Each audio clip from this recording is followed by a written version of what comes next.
Olá, meus amores, vamos dar continuidade ao capítulo 3 do Código Penal, né? A gente começou falando da periclitação da vida e da saúde.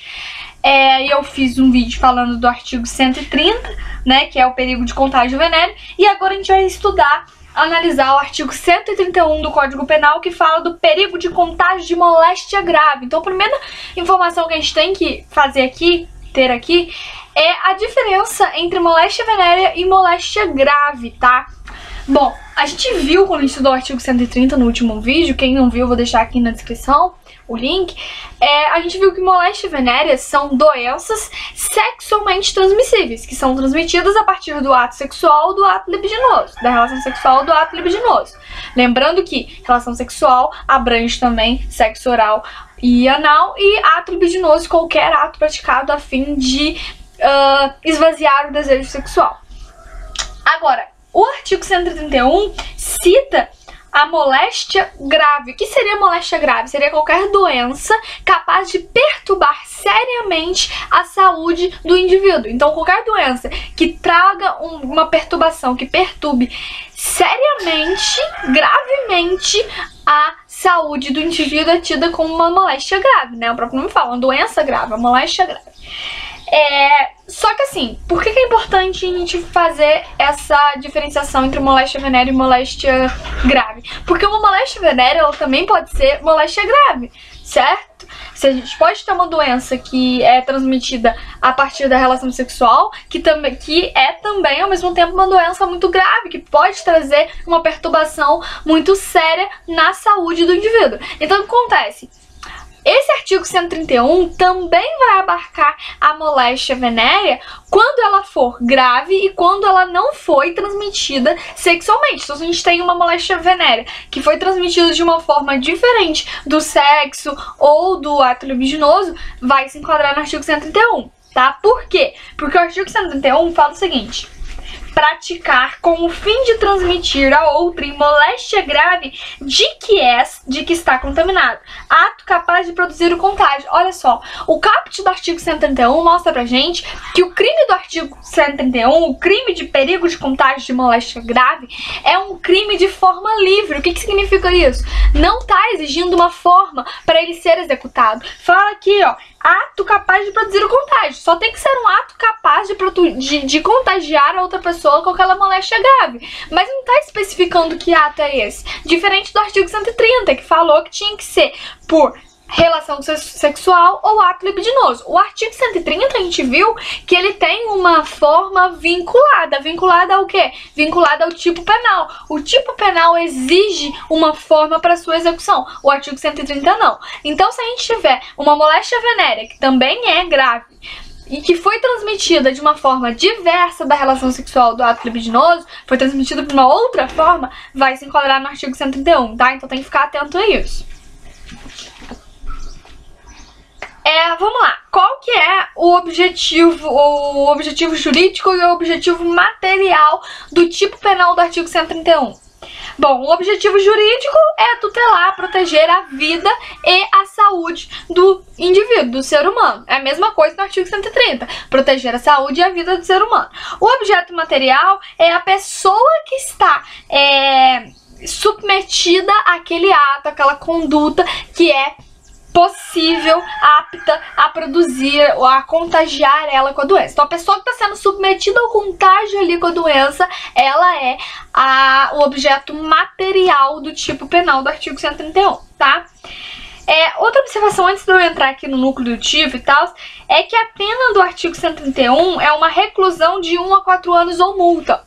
Reclusão de 1 a 4 anos ou multa. Ou seja, o 131 se trata de uma infração de um crime de médio potencial ofensivo. Tem um mínimo de 1 e o máximo de 4 anos de pena mais multa, né? Bom, vamos ao núcleo do tipo. A gente sabe que o núcleo do tipo é sempre o verbo. E nesse caso do artigo 131, o verbo é praticar. Então, o núcleo do tipo é praticar. E aí praticar o quê? Praticar qualquer ato que seja capaz, que seja apto de transmitir a sua doença grave a outra pessoa, contagiar a outra pessoa com sua doença grave, sua moléstia grave. Então, se é qualquer ato, igual eu já falei, se trata de um crime de forma livre, não vinculada, que significa que qualquer ato que for apto a transmitir a doença será enquadrado no artigo 131.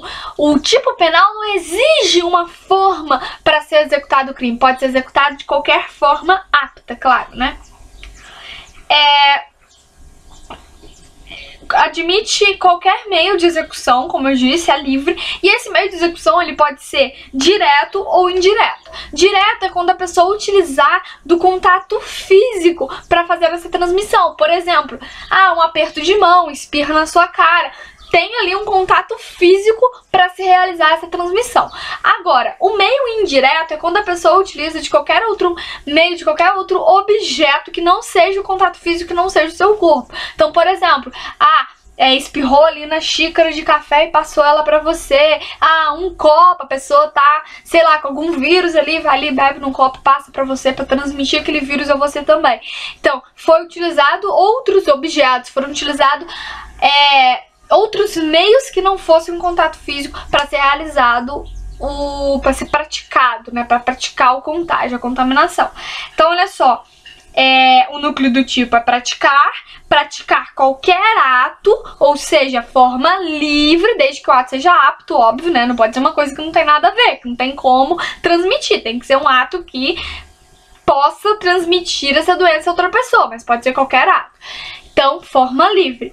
E aí, a forma ela pode ser direta, quando a pessoa utiliza de contato físico para fazer transmissão, ou indireta, quando utiliza de um outro objeto para fazer transmissão, como um copo, uma xícara, etc. Moléstia grave, como eu disse, só para ficar claro, moléstia grave ela é qualquer doença que vá acarretar, que vá causar uma séria perturbação à saúde do indivíduo, à saúde da pessoa. E aí é importante lembrar, importante ressaltar que a moléstia grave, ela tem que ser uma doença que vai causar uma perturbação séria na sua saúde, mas independente dela ser uma doença incurável ou não, isso não faz diferença, tá? A doença ali, ela tem que ser grave, não significa que ela tem que ser incurável, não, ela só tem que ser grave. Não importa se é incurável ou não, tá? E uma informação muito importante aqui de acordo com o artigo 17 do Código Penal, que é o crime impossível, que é quando você tem impropriedade impropriedade absoluta do objeto material. Então, por exemplo, se eu acredito muito, eu acho que eu realmente tenho aquela doença grave, aquela moléstia grave, e vou espirro na cara de um desafeto meu pra passar aquela doença pra ele. Só que olha só, eu achava que eu estava com aquela doença, mas na verdade eu não estava com aquela doença. Então a gente tem ali um crime impossível pela impropriedade absoluta do objeto material. Eu não tô com a doença, então como que eu posso transmitir alguma coisa que eu não tô? Então não tem o essencial ali, que é eu estar contaminada com a doença. Porque a gente vai ver daqui a pouco sobre o sujeito... Daqui a pouco não, vamos falar de uma vez. Sobre o sujeito ativo e o sujeito passivo. O crime de perigo de contágio de moléstia grave é um crime próprio, o que significa que o sujeito ativo ele tem que ter uma situação fática exigida pela lei, pelo fato típico. Que situação fática é essa? Ele tem que ser detentor de uma moléstia grave. Como que eu vou passar adiante uma doença que não existe em mim? Então eu tenho que ser detentora, tenho que ser portadora de uma moléstia grave para praticar esse crime do artigo 131. Então olha só, o sujeito ativo tem que ser uma pessoa que esteja contaminada pela moléstia grave, tá? É um crime próprio, exige uma condição fática, uma situação fática do sujeito ativo, tá? E aí, como eu disse, se eu acredito, eu espirro na cara de uma pessoa, supondo que eu estou com aquela moléstia grave, mas na verdade eu não tô, tem um crime impossível. Porque como que eu vou passar adiante uma doença que eu não tenho? Então, crime impossível eu não vou responder por isso. Porque o crime é impossível pela impropriedade absoluta do objeto material. Tá?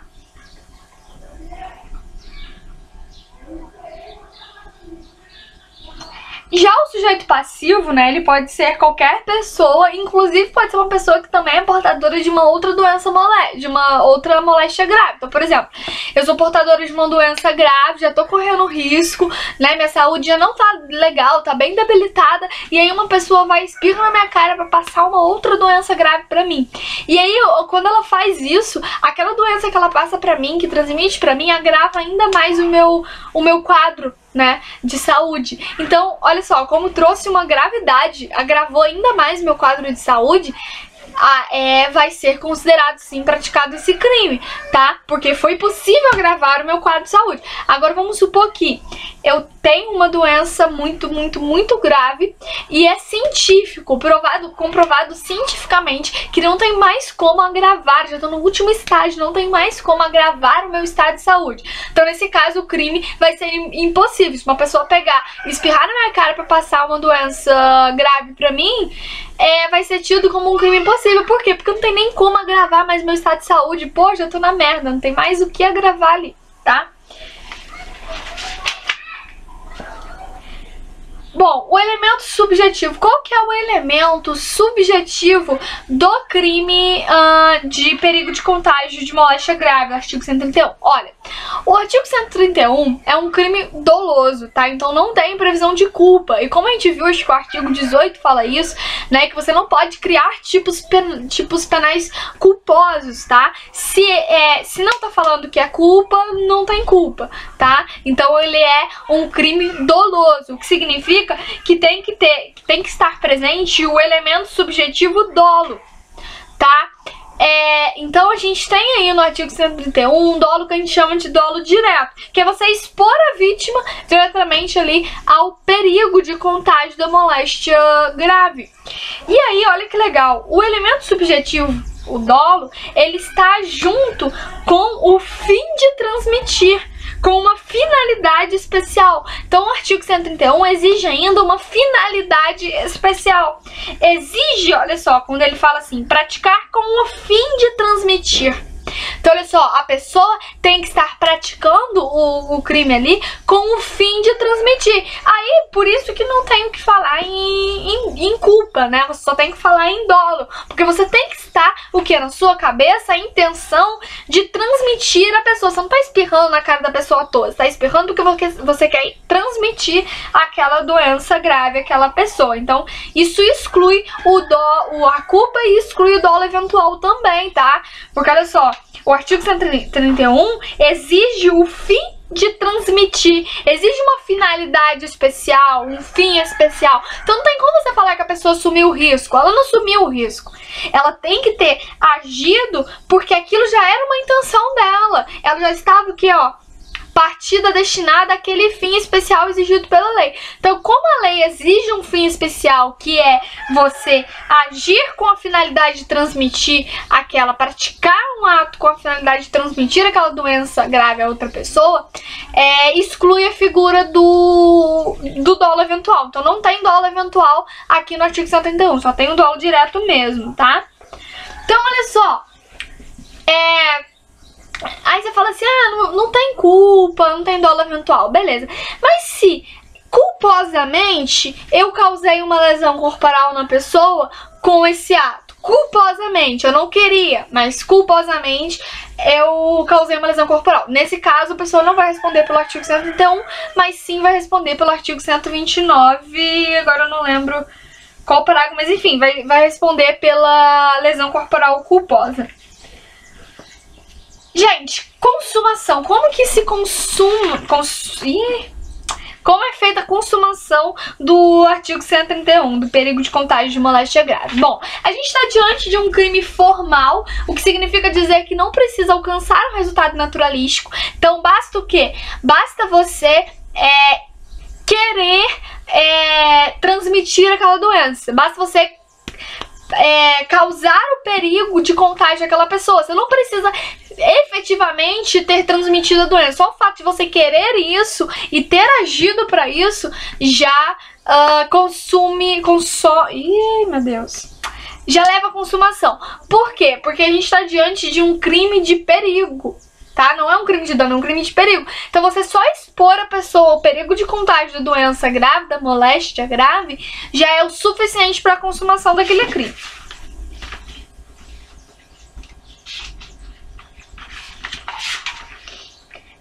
Outra coisa importante aqui é que o crime de perigo de contágio de moléstia grave, ele admite tentativa? Sim, ele admite tentativa, mas só admite tentativa quando o crime for plurissubsistente. Quando ele tiver sido praticado na forma unissubsistente, não tem tentativa. Então, olha só, artigo 131.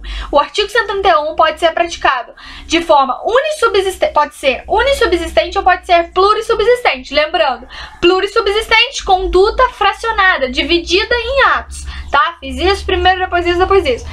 Agora, unissubsistente é um único ato. Quero praticar ali, ó, de um único ato. Quando for unissubsistente, não admite tentativa. Quando for plurissubsistente, foi feito vários atos, admite tentativa, tá? Uma outra questão. Pode o crime do artigo 131 ser praticado por omissão? Então, a regra é que ele é praticado por comissão.